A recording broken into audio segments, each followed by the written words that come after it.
Hey guys, I'm going to show you how I make my little like protein puddings. So there's definitely like different ways you can make this, different variations and stuff, and different flavors. So I just started doing a new combo with, I got this baking blend of, so PB Fit, so it's like PB2, so it's the powdered peanut butter, but it's more of a baking blend. So there's actually a little bit of oat flour and buckwheat flour in here. So it is my replacement for flour. So these little protein things, they could be either like a snack, a light breakfast. You can make them more protein dominant or more just kind of like a nice little chocolate treat, but they are very intensely chocolate because there's no added sugar in them. So, and there's also zucchini. You can use normal zucchini or yellow squash. I just like the yellow squash better. I don't know why, but I like this better. So I'm gonna be making two.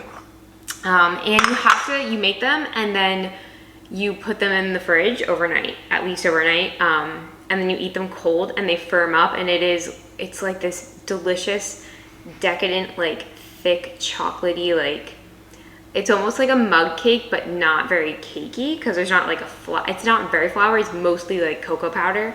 So you'll see what I mean, but it's very easy to make. You're gonna start, you can also, I use 1/3 a cup of the flour mixture, so that's gonna be cocoa powder, this baking blend. This could be, you can use normal flour here. So when I started making these, I did like straight buckwheat. I just finished up a bag of like just a plain all-purpose like gluten-free flour. But you can also use something like this. So this, it needs to be slightly more floury to give it some structure. So again, you can use like a whole grain flour, an all-purpose, whatever you have, and then you want a protein powder. When I have a little bit left in here, so I'm just kind of using this up. I might just do all of this in cocoa powder, but I like to, if you want to increase the protein, use like a straight protein powder. And this is pumpkin spice. Like, I honestly like don't really care about the flavor that much. This tastes really good to me. It's like cinnamony, slightly pumpkin-y, and then I put a little bit of cinnamon. You can also use like pumpkin pie spice or any spice you want. A little bit of vanilla, and then you also want a massively big heaping tablespoon of baking powder. But that's it. So to start, you're gonna do 1/4 of a cup of the shredded zucchini. So you're just gonna grate this. That's what I do.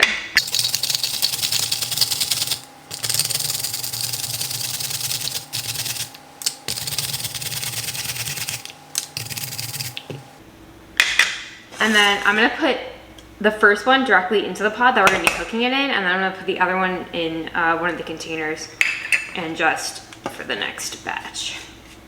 I'm only gonna show you cooking like one because you don't need to see me like cooking both. But make sure your counter is clean, and then you can just do this too, which is what I do. So much easier. Like when because I have celiac, so when I was living like a dual household, like I always have to make sure I clean the counter before I put anything down. Now living alone, like I know what's been on this counter, so it's, you know, so much.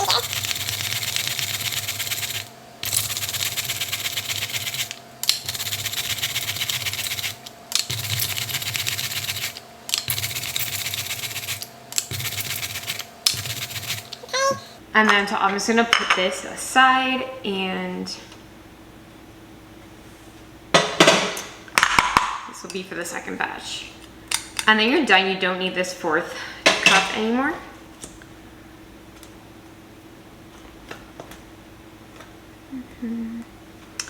Okay.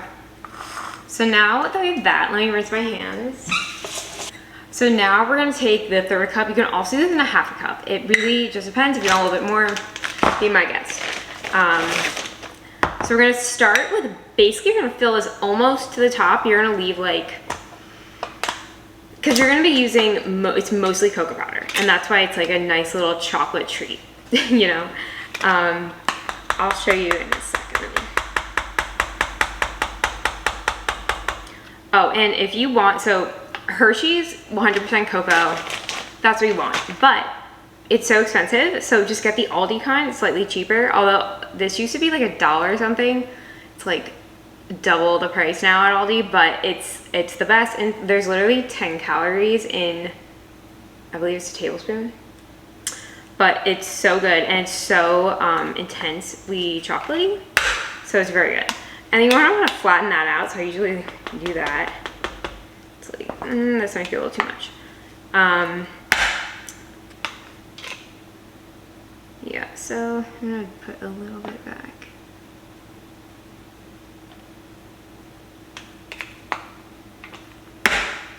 So you really want to basically fill this completely with just a little bit of room at the top, because now what you're going to do is, I'm actually going to use, it's just too easier to get this out of this bag. I'm going to just pour a little bit on top here. I don't actually measure this, I'm just using that as like a way to scoop it out easier. And then flatten this out. So you want it to be like mostly full. And then again, if you're only using 2 things, you can do that completely full with the flour you have, or if you want to make it more protein intense, like this obviously it has protein in it, but I'm just trying to finish this up. So I'm gonna put a little bit on there,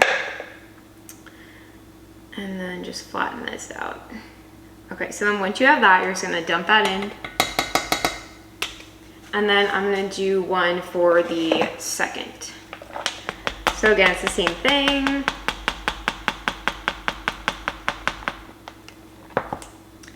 I keep all of my flours now, like, or cocoa powder and that peanut powder, like in the fridge. So I don't know if it's always like, if it gets kind of clumpy, but it stays better, it's safer, especially living in Florida. And the protein powder I keep at room temperature though. I really like this peanut stuff. It's, I mean, obviously like peanut and chocolate, of course, it's so good. Okay, so I'm done with this.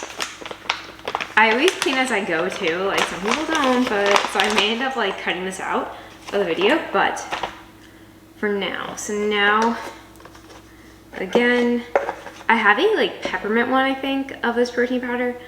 I think it's, what is it, Sun Warrior, that I haven't broken into yet. So I'm just trying to finish out the pumpkin one, which is good because it's like fall right now, so fall, and I live in South Florida, so it's like, you know, fall, but not really.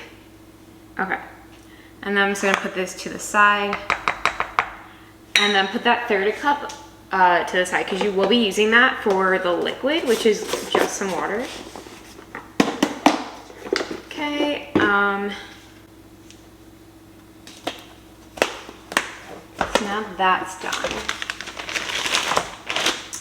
And then I do a shake of cinnamon. Again, you can use like pumpkin pie spice, depending on what you're using, like as your flour or your protein powder. Just a little bit of that. And then for the baking powder, like honestly, it's probably a tablespoon or a teaspoon, not a tablespoon, a teaspoon, but I just do a half a teaspoon. I do like a heaping amount like that. I've been making this for years, so it's like eyeballing it. I honestly can't give you like a precise measurement. And I'll say a lot of this is mostly just by feel. And then a little bit of vanilla. You can use, again, like when I start using the peppermint one, I might use some peppermint extract, like whatever you want. It's, you know, up to you. Tiny little bit of that. And in there. And now what you're gonna do is you're gonna fill this. Now, when I used to make this with flour, I used to use like 2/3 of water. Now that it's less floury, it's more protein based, I do slightly less. So it's like 1/3 and then maybe like 1/4. So I fill the third up to, I leave a little bit of room. So there's like, I want to say like 1/4 of the third, but that's like hard to, you know. So you want, yeah, so I'm gonna say do about 1/3 and like a little bit more. So maybe like 2/2 of the third. And that's it, because you don't want like 2/3 of the water. You want like 1/3, and then maybe like a few tablespoons extra. Now we're gonna put this on the stove. We're gonna mix it on the stove. And so just mix this in so it's completely like thick and together. So you want it to be completely thick so you don't see any of the like cocoa powder in there. It should be totally blended and wet, and then it should get pretty thick. And then what you're gonna do is you're gonna cover it and let it cook on like medium high. So on my electric stove, I just do the single burner, and make sure you're using a non-stick pan, otherwise you're gonna have problems. And a rubber spatula, and let that cook until it starts to bubble. And when you see it like bubbling, then you're gonna give it a mix and just make sure everything's mixed around, and then let it cook until you can move it, push it to one side, and it kind of stays in its own little like patty, and then you'll be like scraping it out into your serving bowl. So we're gonna let this cook and have it covered, and I will check back with you guys in like a little bit. If you can see this, see how it's like starting to bubble? This is good, this is what you want. Now you're gonna mix it a little bit and then cover it again, and then for like 1 or 2 more minutes. And I usually put the heat up to like super high. So now you can see that it's basically like staying in one big kind of gloop right there. So this is good, and we're gonna turn off the heat and we're gonna scrape it into our bowl. And then here we have this gloopy stuff. That is it, but this is where it's still hot. You wanna cool this off, and then you're gonna put in the fridge overnight. Okay, so now the second one, I do like to rinse out the pot and then rinse off the handle and stuff, just because the other, it'll get like stuck on. But now we're gonna dump in the second one. And then to get that last little bit, because it gets wet, I'm gonna fill this up again. About here.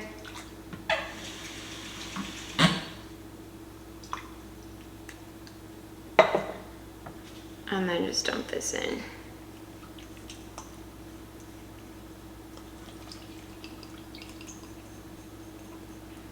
If you use a lot of protein powder, it won't thicken as much. And that's why I like to do like the combo of like the flour and a protein powder. So you kind of have to play around until you find your favorite like ratios.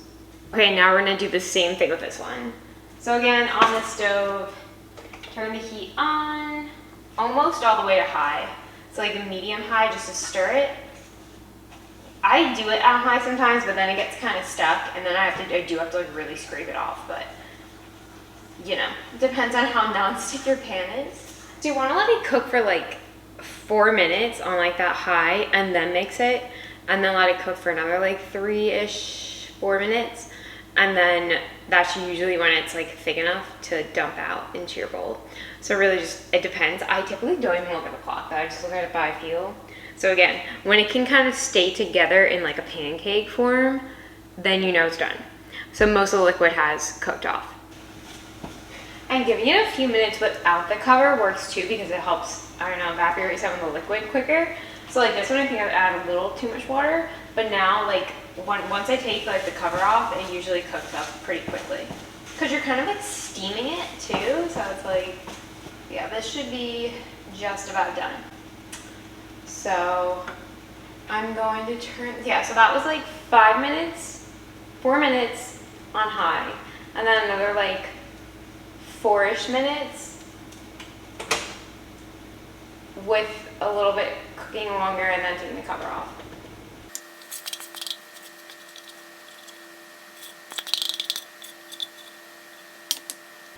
I do typically scrape it like this, which, okay, it's not pretty anymore, but you know, you gotta do what you gotta do.